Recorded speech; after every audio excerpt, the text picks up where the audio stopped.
On est sur des approvisionnements pour du matériel spécifique, hein, c'est de la construction navale. Donc on est amené aussi à voir passer des produits qui sont faits pour des frégates, pour des sous-marins. On rencontre parfois des marins. On a quelquefois des fournisseurs qui travaillent sur des projets de très haute technologie. Donc c'est vrai que techniquement et humainement, c'est passionnant.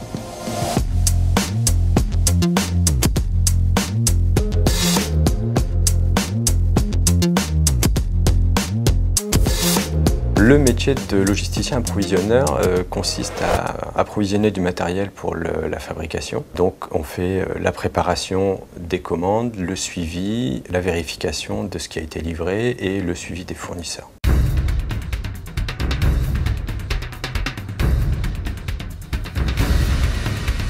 Je vous ai fait venir parce qu'on a eu un gros souci la semaine dernière là, sur une livraison de câbles. On a eu donc un retard de livraison et c'est vrai que ça a beaucoup perturbé la production.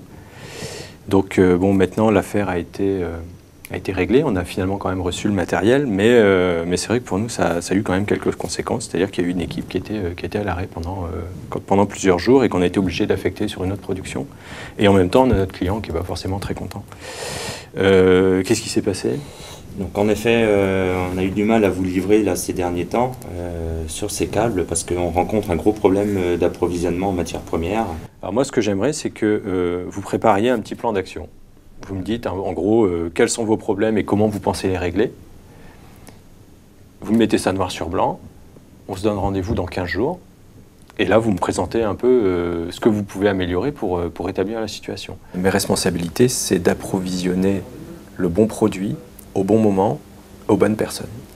Et s'il y a un loupé dans une des 3 responsabilités, on bloque des gens, on les empêche de travailler et ça peut, dans certains cas, être dramatique.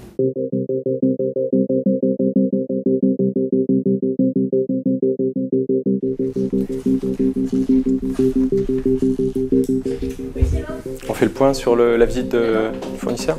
Je lui ai annoncé que si ça continue à se dégrader, éventuellement, on serait amené à essayer de consulter d'autres fournisseurs et voire même à changer de fournisseur si sa situation ne s'améliorait pas. Ouais. On attend la semaine prochaine par rapport à ce que tu as dit avec eux. Et moi, je contacte l'achat secteur et on programme désormais un rendez-vous pour essayer d'envisager d'autres pistes. Un bon logisticien approvisionneur doit avoir des compétences tant techniques, donc à la fois sur la connaissance des produits, la connaissance des fournisseurs, la connaissance également des outils informatiques, donc systèmes d'information qui lui permettent de gérer la partie stock et également la partie planification des besoins. Il doit pouvoir avoir des connaissances théoriques en gestion de stock et planification approvisionnement. Et en termes de compétences, c'est aussi ses qualités relationnelles dans la maîtrise notamment de la relation fournisseur qui vont prédominer, qui vont faire un bon approvisionneur.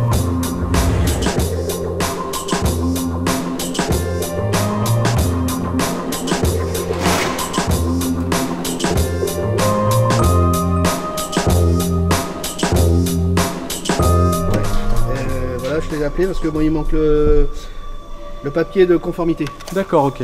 Bon bah très bien. Bah, écoute, je vais prendre la référence et puis je vais les appeler. D'accord. Pour leur demander. Ok. Après le collège, j'ai fait un brevet de technicien en chaudronnerie, donc un bac pro.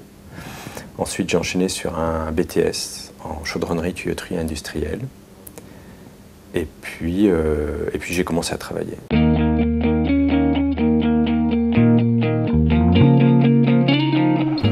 Il y a des éléments au niveau scolaire qui sont importants. Moi, je mettrais une maîtrise du français. Il faut être capable de s'exprimer très clairement, que ce soit par email, oralement, par courrier, parce qu'on est en relation permanente avec des fournisseurs, avec même des clients en interne, et il faut pouvoir se faire comprendre très clairement.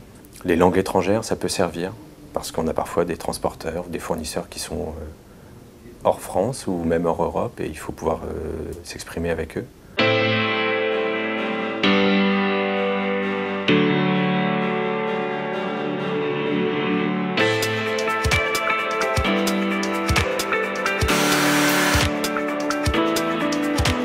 On a une super bonne ambiance de travail, comme on est dans une vraie activité où c'est vraiment dynamique, et puis il y a plein de choses à gérer au quotidien. Donc c'est vrai que on sait que on va arriver le matin, on aura plein de choses à traiter, à gérer. Et si j'ai une conclusion de ma carrière à tirer pour le moment, c'est celle-là. Il faut être dans les départements où ça bouge.